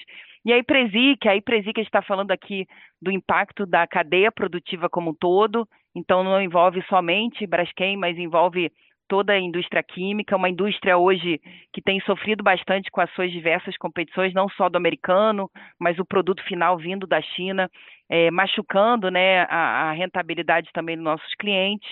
Então, o que a gente conseguiu, né, e a gente, quando eu falo aqui, é a indústria como um todo, tem um trabalho muito forte sendo feito e liderado pela Abiquim, com apoio, né, de todas as indústrias da indústria brasileira, indústria química brasileira, foi sim essa aprovação em caráter de urgente. Infelizmente, não tem um prazo, né, para que seja pautado para aprovação, mas o que eu consigo garantir é que a Braskem, a indústria e a Biquim têm lutado e focado, tendo diversas conversas para que isso seja pautado o quanto antes. Esse é um dos principais focos da companhia e da indústria. Tá bem claro, Rô. Obrigado aí pelas respostas. Obrigada, Léo. Nossa próxima pergunta vem de Rodrigo Almeida Santander. Por favor, Rodrigo, pode prosseguir. Boa tarde, pessoal. Acho que só alguns follow-ups aqui do meu lado. Acho que, primeiro, falando um pouco da Greenco, acho que talvez a minha intenção aqui é olhar um pouco, talvez, no ângulo meio que de fontes e usos aqui, né? Olhando a Greenco aqui, o que é que a gente espera estar incluso dentro dessa Greenco? A gente tem ali Tailândia, acho que a gente já falou de Brasil, acho que isso estaria dentro. Tem um projeto grande de Biomeg, se não me engano, né, nos Estados Unidos, que não está claro para mim se ele estaria incluso dentro dessa Green Co. E se algum outro investimento adicional, não sei se na Bahia também tem algum plano de eteno verde, acho que também se isso estaria incluso dentro da Green Co. O meu intuito aqui é entender mais ou menos qual seria o tamanho dessa Green Co. para a gente tentar entender quanto valeria esse equity aqui que vocês estão olhando levantar. E aí, a minha segunda parte aqui da pergunta, ela é relacionada aos investimentos que vocês pretendem fazer no Brasil, e aí principalmente no que tange ali os investimentos em logística na Bahia. Eu acho que esses investimentos eles têm algum volume ali razoável, não sei, 100, 150 milhões de dólares, me parece algo nessa magnitude. Se vocês fazem esses investimentos aqui de forma similar como vocês fizeram no México lá com a Advário, o que é que vocês pensam em fazer para esses investimentos em logística aqui no Brasil? Se puderem também dar um pouco de cor sobre algum investimento necessário para fazer importação de propano para o Rio Grande do Sul também, acho que ajuda, tá? E aí, só para fechar, acho que talvez seja difícil de responder isso agora, mas acho que vale a pena testar se na Braskem Idesa tem alguma intenção de estudo já para a expansão da planta, dado que vocês terminaram agora o terminal, né? Isso, dado que ela está no JV de uma forma isolada, né? Não sei se vocês têm condições de começar a pensar nisso lá. Obrigado. Muito bem, Rodrigo, obrigado aí pelas perguntas. Inicialmente, em relação à Greenko, você mapeou bem. São exatamente esses os principais ativos que hoje em dia eles estão sendo apresentados como potenciais ativos que farão parte da Greenko, incluindo esse projeto da Bahia que você mencionou. Então, sim. Lembrando que isso, de novo, né, estamos aqui num momento de muita conversa, poucas definições ainda finais. Isso vai começar a ficar mais definido assim que tivermos fechado e recebido eventualmente propostas de potenciais interessados, para que a gente possa classificar e qualificar e precificar de maneira adequada o que é que de fato fica dentro e o que eventualmente fica fora, né? Temos aqui só um tema para discutir, a questão do próprio SAF, né, que também é considerado uma questão verde, hoje não está dentro da Green, até porque ele tem uma dinâmica um pouco distinta, mas, de novo, é um tema que precisa ser devidamente avaliado, trazendo isso só para mostrar que ainda existem questões importantes que estão sendo discutidas nesse exato momento, mas sem nenhuma definição e muito menos aprovação do nosso conselho, né? Com relação aos investimentos, a segunda pergunta, logístico, sim, você está certo. A gente vai requerer alguns investimentos no Brasil de logística, até implementando de novo, né, o plano de transformação que o Roberto menciona, de importação de etano, e no Rio Grande do Sul também de propano, e isso como é que se desenvolve. A gente ainda não tem nenhuma definição. A Advário, sem dúvida, é um potencial candidato, assim como eles fizeram com a TQPM, né, no México, mas não tenho certeza que se eles seriam e teriam efetivamente interesse nesses ativos de logística no Brasil, até porque o volume, e não é muito acima disso que você mencionou, justificaria você montar efetivamente essa empresa de logística, tá? Mas, de novo, isso está no nosso rol de iniciativas, faz parte, sim, você está correto, do nosso plano de transformação, e estamos olhando também qual é a melhor maneira da gente fazer a estrutura de usos para a implementação desses ativos, né? E por fim, hoje, da Braskem Idesa, a nossa capacidade instalada lá é 1.050.000. Pela primeira vez, ela vai poder rodar, uma vez que a TQPM entrar em operação plena, né? Existe ali a possibilidade de expansão de mais 150.000, então passa para 1,2 milhão de toneladas.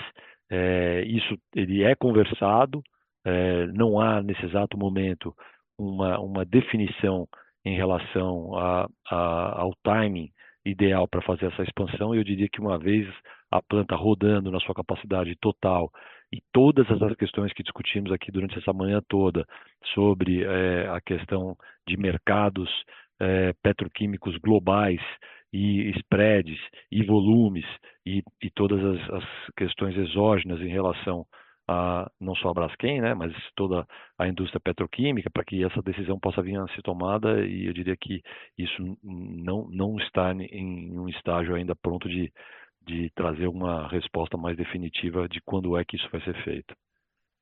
Se eu puder só adicionar na parte da transformação, Rodrigo, a questão, a gente, Bahia e Sul, né, que você trouxe, aí algumas considerações.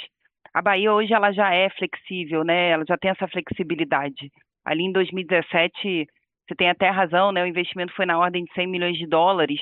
Então, de fato, hoje a gente consegue ter essa opção de compra de etano e a gente vem exercendo em alguns momentos ou até nos últimos trimestres até um pouco mais, agora menos, né? Que teve esse preço do petróleo que caiu e, portanto, da nafta, mas ele seria zero investimento, né? A gente já tem essa flexibilização em place. Hoje é mais ou menos 15 a 20% do que a gente processa de eteno na Bahia, como a gente anunciou no passado, e não, então não teria nenhum investimento. Então, o meu ponto aqui é, a gente sim consegue criar valor, extrair valor de algo que a gente, inclusive, implementou em 2017 e estamos exercendo essa flexibilidade. E aí, em relação ao Sul, o Sul, apesar de ser plantas bastante antigas, né, ele já foi previsto que poderia rodar tanto com nafta ou propano, né? Então, meu ponto aqui, o investimento, ele seria até um investimento razoavelmente menor, porque diferente desses 100 milhões de dólares que eu comentei na Bahia, que a gente já fez no passado, o ativo ele já poderia processar propano. Então, de fato, ele é basicamente um investimento em logístico que teria um valor menor. Aí, se futuramente, né, porque esses estudos ainda estão em andamentos, se a gente quiser converter para etano, aí sim a gente teria que ver quanto que seria esse investimento. Mas meu ponto aqui é, a gente de fato consegue já extrair valor de flexibilidade que já foram projetadas no passado, seja na origem, ou seja, esse investimento mais recente que eu comentei na Bahia. E aí a parte da expansão da planta é importante, por que é importante a gente nunca testou a planta 100%, e é muito comum que você consegue, de fato, otimizar essa planta de forma que ela roda, inclusive, acima de 1 milhão e 50 mil toneladas, falando no nosso caso, sem qualquer tipo de investimento. Então, esse vai ser o foco total, né? Essa planta, ela consegue produzir quanto?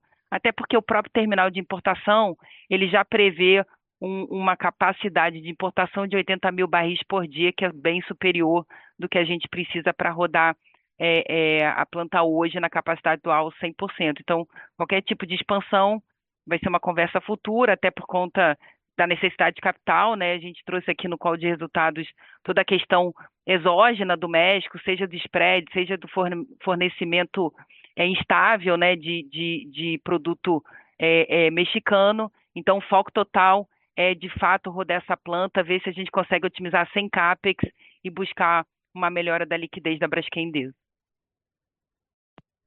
Tá ótimo. Obrigado, Rosana. Obrigado, Felipe. Nossa próxima pergunta vem de Luiz Carvalho, BTG. Por favor, Luiz, pode prosseguir. Olá, pessoal. Obrigado por pegar a pergunta. Dado também o adiantado da hora, eu vou me ater a uma aqui. E aí, Felipe, recapitulando tudo que foi perguntado no call e as respostas de vocês, de fato, eu estou com uma visão, eu diria, bastante mais preocupada em relação aos tempos e movimentos de todas essas ações que foram listadas aqui, né? E quando a gente olha a dinâmica de spreads que vocês mesmos colocam, ou de qualquer consultoria, quando a gente olha da lentidão da fechamento de capacidade em outros países, quando a gente olha a queima de caixa da companhia, o nível de endividamento agora, e a gente aqui está discutindo um processo de transformação, eu fico muito preocupado porque no final do dia, daqui a 2 anos, a gente pode estar discutindo sim, vou discordar um pouco do Roberto, um reperfilamento da dívida, né? E aí eu queria saber, entender de vocês, em que momento vocês acreditam que, eventualmente, esse botão vai ter que ser apertado para tomar decisões talvez um pouco mais radicais em relação à sustentabilidade da companhia, né? Porque se a gente botar 25 e 26 com o cenário atual, a companhia vai chegar em 27, muito próximo do vencimento de dívida de 28, com uma situação de alavancagem talvez pior do que a de hoje, né? Então, assim, em que momento vocês estão eventualmente avaliando, né, dado a aprovação eventual do REIQ, do PRESIC, do antidumping, eventualmente acelerar um processo, né? Saiu uma outra notícia aqui, enquanto vocês estavam falando, de um outro jornalista sobre a mesma matéria de vender os ativos nos Estados Unidos. Então, eu queria entender em que momento eu acho que esse senso de urgência aumentaria na cabeça do management para, de fato, tomar ações um pouco mais drásticas em relação a esses pontos. Obrigado. Bom, Luiz, vamos lá. de fato, essa sua pergunta, né, ela envolve aí uma série de variáveis que a gente dá algumas, várias, nós controlamos e outras tantas várias nós não controlamos, como você mencionou, a data exata que vai sair o antidumping, a majoração do REIQ, quando, em que percentual, qual montante, ou seja, tudo isso que tem importantes impactos na companhia, a gente vai administrando, fazendo cenários de quando mais cedo ou mais tarde isso pode acontecer. Então, com isso, né, outro dia fizeram uma analogia, né, quase uma sinuca que você está jogando, só que as bolas não param de se mexer, né? Então você não tem uma situação estática que a gente consegue te dizer com precisão quando é que isso chega. Agora, conceitualmente falando, nós sabemos que, e não é uma coisa que a gente não trabalha internamente, obviamente que sim, né, com diversos cenários, para que quando isso eventualmente comece a trazer alguma situação mais séria de liquidez para a companhia, que a gente possa eventualmente tomar algumas medidas. A gente, como disse o Roberto, não é o nosso cenário atual, não é o que a gente prevê que vai acontecer, mas sempre podem ocorrer, né, tarifaços inesperados, invasões de países e eventos que fogem completamente ao nosso controle e temos que estar preparado para essas situações que muitas vezes elas trazem impacto para a companhia. Então, o que eu posso te falar é que sim, a gente está muito atento em relação a essa agenda, ele não é um tema secundário nas nossas prioridades, pelo contrário, tanto a nível de management quanto a nível de conselho, a gente discute as possíveis estratégias e as possíveis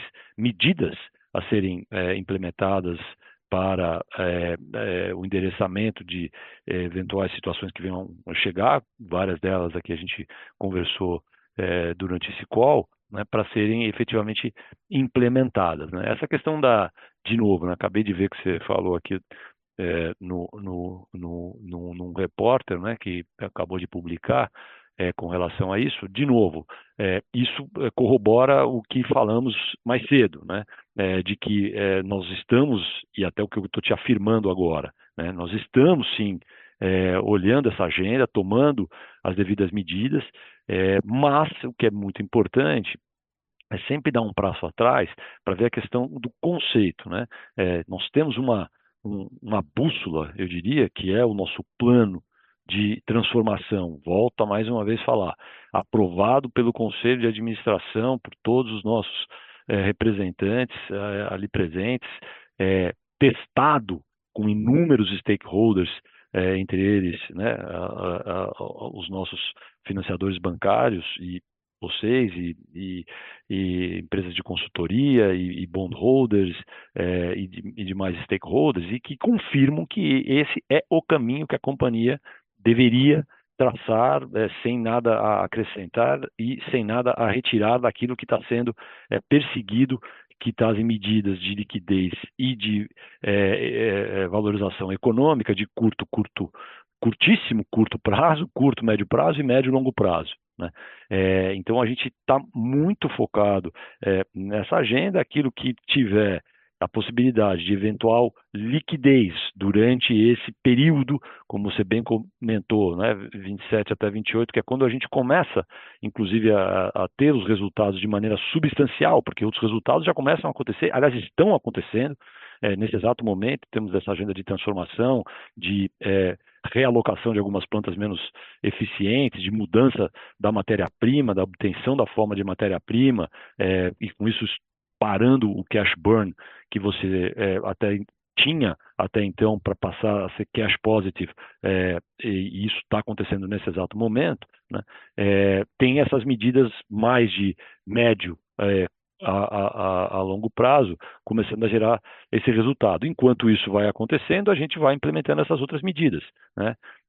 De eventuais monetizações totais, monetizações parciais, mas mantendo o que eu acho que é importante deixar claro e ficar estabelecido, Luiz, é que o plano mantém-se, não mudou nada. A única coisa é que cada vez mais é o senso de urgência que ele tem que ser implementado sem desviar dos seus princípios, dos seus 3 pilares, né? Que é a nossa resiliência, da isonomia da indústria petroquímica, switch to gas, fly up to green, e não estamos desviando 1 centímetro disso tudo, e dentro dessa estratégia, usando esse sense of urgency para que não tenhamos que chegar nessa situação que você está colocando, e aí cada um pode ter a sua percepção, e de fato vamos só descobrir isso quando chegarmos lá na frente, se as coisas acontecerem ou não acontecerem na intensidade, na velocidade e na extensão daquilo que a gente está se programando, que a gente acredita que vai, né? E estamos trabalhando para que vá, mais do que só acreditar.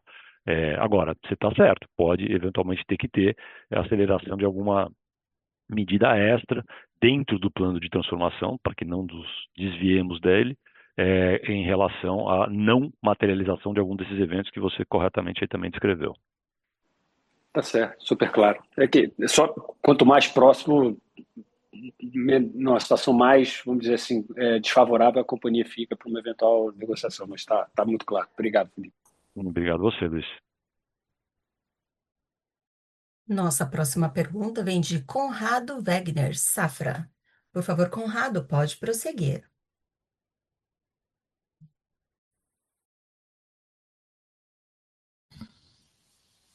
Oi, boa tarde, pessoal. Eu vou tentar ser direto aqui para a gente não se alongar muito. Então, aqui a minha pergunta é mais em referência aí aos planos de expansão na RioPol. Eu queria entender de vocês como que está sendo a participação da Petrobras na discussão para os investimentos, e se vocês acreditam que esteja próximo, aí vocês até colocaram como uma condição para a decisão final, se está próximo aí de ter um acordo para o fornecimento de matéria-prima lá. E a Petrobras também já falou mais de uma vez que gostaria de fazer investimentos ali na área do antigo Comperj para a produção de químicos. Queria saber se teria interesse, enfim, havendo aí o REIQ investimento da Braskem de participar de investimentos para a produção de químicos que não sejam resinas. É isso, obrigado. Oi, Conrado, obrigada pela pergunta. Sobre a expansão da Rio Polímeros, só primeiro dar um contexto. O projeto ele considera uma potencial expansão de 230 mil toneladas. Hoje a RioPol, né, ou desde a sua partida ali em 2006, ela usa etano e propano, né, como matéria-prima. Claro que, sem dúvida nenhuma, a companhia sempre vai buscar mais o etano, né, até porque para fazer o polietileno, sem dúvida nenhuma, o etano/eteno é a melhor fonte, além de ser mais competitiva. E aí a Petrobras, ela acaba que nesse processo da expansão da RioPol, ela tem 2 chapéus, né? Então, primeiro, sem dúvida nenhuma, no Conselho de Administração, que foi até o que a gente comunicou e a gente fez questão de reforçar hoje, na aprovação do investimento, né? Investimentos acima de 100 milhões de reais, ele é uma matéria de conselho. Então, quando a gente levou ali no início do ano, se eu não me engano, no final de fevereiro, a gente levou essa fase de estudos ainda, ou seja, 230 milhões de reais que foi aprovado pelo Conselho, ou seja, a gente ainda não tem a aprovação final de investimento, a gente acredita muito que é um projeto que vai criar bastante valor para a companhia, como eu disse, ele é a única planta full base gás que a gente tem no Brasil, então tem esse papel do Conselho no momento adequado, e eu já falo o que é esse momento adequado, a gente sem dúvida nenhuma levaria para aprovação do Conselho o projeto como um todo. E o que quer dizer esse momento adequado, né? Qualquer projeto petroquímico, né, sem dúvida nenhuma, ele inicia com um contrato de matéria-prima. Matéria-prima ele é essencial para a perpetuidade de qualquer projeto, para a geração de caixa daquele projeto, porque é o primeiro input, o input, inclusive, o mais importante. Então, sim, nesse outro chapéu da Petrobras, né, que eu comentei, a gente vem discutindo um contrato novo para que a gente possa utilizar esse etano que a Petrobras vem informando que tem mais disponibilidade, enfim, desde o ano passado, com o início da Rota 3. Então, essas discussões estão em andamento, a gente está confiante, faz total sentido no contexto até de sinergia, né? O etano, ele tem uma limitação no que ele pode ir na corrente do gás natural, até pelo poder calorífero do etano. Então, ele tem uma grande sinergia para as 2 empresas. Então, isso está acontecendo, saindo, sem dúvida nenhuma, é uma parte relacionada, a gente divulgaria assim como a gente fez com os outros contratos que a gente tem.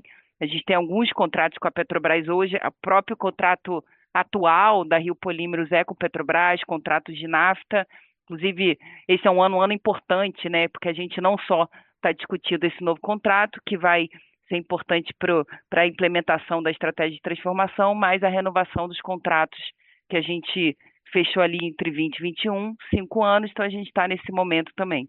Então, são os dois papéis, né, que a Petrobras tem. Então, um é no conselho, nessa aprovação de investimento, e o outro a gente vem conversando com o time de matéria-prima para que se possa viabilizar o projeto. E aí o segundo, que é extremamente importante, hoje, né, claro que a gente ainda está fazendo o detalhamento da engenharia e, portanto, do CAPEX final, mas hoje tem uma estimativa de mais ou menos 700 milhões de dólares, uma estimativa inicial, e sem dúvida nenhuma é importante, até no ponto que eu fiz anteriormente sobre o Presic, né, o REIC Investimentos, a indústria química brasileira quer construir a química do futuro. Isso parte, seja pelo gás, seja pelo próprio verde, etanol, etc. e tal. Então, a aprovação do Presic, ela não só ela endereça a questão do Presic matérias-primas, né, e que a gente está falando de competitividade em relação à indústria, mas ela também trata o Presic investimentos. Então, o que a gente tem buscado, a gente, outras empresas do setor e a Associação Química Brasileira, é que, de fato, o Presic seja aprovado. A Braskem suporta integralmente a aprovação do Presic por conta de competitividade atual, mas pensando no futuro. Então, a ideia da companhia, sem dúvida nenhuma, em aprovada, é que a gente vá usar os recursos do Presic Investimentos para a implementação do REIC. Hoje, para a implementação da expansão da Rio Polímeros. Hoje, inclusive, esses 230 milhões de reais que eu comentei, que já foi aprovado pelo Conselho, a gente, inclusive, já está utilizando os recursos do REIC Investimentos. E aí, na sua última pergunta sobre o Comperj, qualquer decisão de novos investimentos é uma decisão de alocação de capital da companhia, né? E aderência, sem dúvida nenhuma, à estratégia corporativa da companhia, que hoje está totalmente clara aonde a companhia quer chegar. Então, a depender, né, se houver essa oportunidade, se houver essa aderência, a companhia sempre vai avaliar e vai ver qual é a melhor alocação de capital num contexto de retorno desse capital empregado. Então, essa é a decisão empresarial que a gente teria em caso de ter algum tipo de projeto de químicos. A Braskem, a gente fala muito uma empresa petroquímica, mas a Braskem é uma empresa química e petroquímica, né? Se a gente pegar sobre um olhar de receita, mais ou menos 20% da receita ela vem desses diversos produtos químicos que a gente produz no Brasil. Então, é isso que a gente olharia, né? Retorno de capital empregado, retorno do investimento e aderência estratégica, dada essa estratégia muito clara que a gente divulgou no ano e estamos perseguindo desde então. Tá ótimo, perfeito. Muito obrigado, Rosana. Nossa próxima pergunta vem de Regis Cardoso, XP. Por favor, Regis, pode prosseguir. Boa tarde, pessoal. Felipe e Rosana, obrigado pela discussão bem detalhada até agora. Perguntas rápidas aqui, mais voltadas para o resultado do 2Q em particular. Eu entendo que houve um efeito contábil do giro de estoque. Queria saber se esse efeito, vamos dizer, se reverteria então no 3Q com a subida do preço do petróleo e da nafta. E também pensando no capital de giro, eu esperaria uma liberação maior de capital de giro no 2Q, dado que teve esse efeito de queda de preço, né? Aí talvez ele tenha sido compensado pela constituição de estoques para as paradas ou coisa do gênero. Então, a pergunta é mais no sentido se o 3Q, se esse efeito de giro de estoque implica para o 3Q uma liberação de capital de giro e um EBITDA mais alto. Essa é uma pergunta. A outra, talvez um pouco mais específica também, por que a taxa de utilização especificamente do PE verde foi mais baixa? Estou entendendo que a gente falou muito aqui ao longo da conversa sobre priorização da Greenko, né? Então, enfim, imaginaria que essa parte do ativo talvez estivesse com uma utilização mais alta.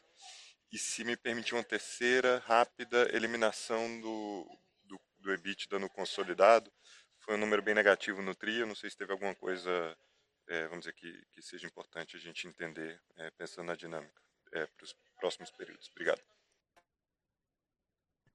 Regis, obrigado você, boa tarde. E com relação à questão de giro de estoque, né, você deve ter visto que no primeiro TRI a companhia teve um consumo de caixa, porque ela foi em função de paradas que estavam sendo programadas e em função de estratégia também com relação às suas previsões de preço, fez uma formação de estoque. Então esse estoque teve a melhoria com uma redução agora no segundo TRI, e é esse o impacto que a gente vê especificamente no segundo TRI de 2025, não como uma estratégia para o terceiro TRI, mas sim como decorrência mais do primeiro TRI, e agora talvez o terceiro TRI mais em linha com o giro normal operacional da companhia.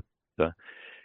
Com relação à utilização, taxa de utilização do verde, né, você deve ter visto aí também na apresentação que Rosana fez no início do call, de que houve uma formação de estoque também no Rio Grande do Sul, no primeiro TRI, né, e aí com isso a taxa de utilização no Sul foi de 87%, e aí como utilizado esse estoque que foi produzido, uma redução na taxa de utilização para 71%, né, e aí você vê que o volume de vendas de PE do primeiro TRI de 38 pulou 1.000 toneladas para 48 mil toneladas, né, no segundo TRI, ou seja, consumindo esse estoque que foi formado e com a consequente redução da taxa de utilização. Com relação à questão do impacto negativo do EBITDA, você quer dar por favor? Sim, e só considerar que o efeito estoque que você comentou, né, que e só no primeiro TRI, segundo TRI no EBITDA, você vê pela mais contribuição. E aí, só dando contexto desse efeito estoque, a gente, hoje, né, nas taxas de operação atuais, a gente, 50%, tá? Mais ou menos, a gente importa essa nafta, né? A Braskem fez essa mudança de importar mais nafta ali, principalmente quando houve a mudança ali do output das refinarias da Petrobras, que a gente teve que fazer esse shift. E aí, quando a gente importa essa nafta, considerando do momento que a gente compra até esse momento que ele está no estoque, né, como produtos acabados, ele gira mais ou menos em 4 meses. Então, se você observar, houve uma queda grande, né, vou chamar assim, do preço do petróleo, principalmente ali entre março e abril, e, portanto, da nafta. E se carregou esse preço bem mais baixo, mais ou menos $550 por tonelada de nafta ao longo do segundo trimestre. E aí a gente ainda estava carregando essa nafta um pouco mais cara. Então esse é o principal efeito. Se você pegar essa bridge de EBITDA entre o primeiro e o segundo TRI, tem mais ou menos uns 130, 150 milhões de dólares de impacto negativo de margem de contribuição, onde mais ou menos esse efeito desse efeito de estoque está ali. E aí foi principalmente no Brasil, até por materialidade de produção, e teve alguma coisa também nos Estados Unidos, tá? Então, e aí quando você olha no terceiro TRI, ele se reverteria se esse movimento inverso acontecesse para o terceiro TRI. Hoje a expectativa, e até olhando o consenso, né, consultorias externas e até da companhia, é um petróleo que vai ficar mais ou menos no patamar de $70 por barril, e, portanto, esse crack spread, né, que a gente está vendo agora até com desconto, ele deve se manter nos patamares atuais, o que levaria uma nafta entre 550 a $570 por tonelada, dependendo da consultoria. Então, assumindo que isso é uma verdade, a gente não deveria se ver esse efeito estoque positivo, né, no seu questionamento. E aí, por fim, em relação à eliminação, a gente, sem dúvida nenhuma, o que a gente reporta, né, a gente reporta a ótica de produção, até porque os negócios, segmentos reportáveis, eles têm fundamentos e até valor, né, destravas de valor potenciais diferentes, e, portanto, essa é uma mudança que a gente fez ali mais ou menos em 2015, 2016, então tem esse efeito de eliminação entre os negócios, mas o mais material aqui, até porque a gente já faz uma grande eliminação quando a gente reporta, é ótica de produção, né, o driver aqui do nosso time de relações com investidores.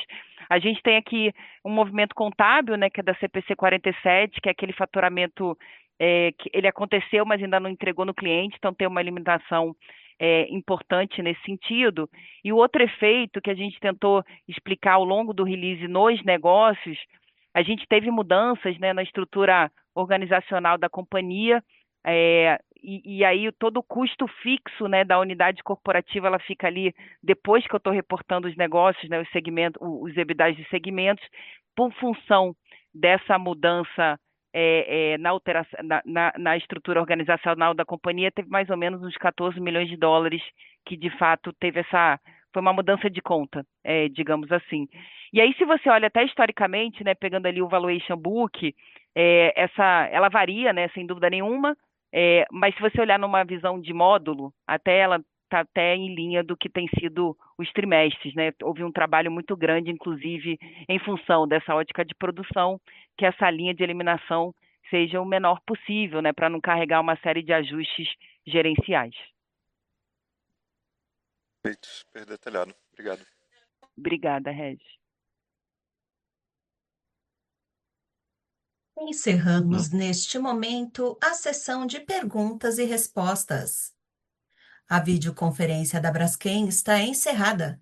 Agradecemos a participação de todos Mais e uma. tenham uma boa tarde.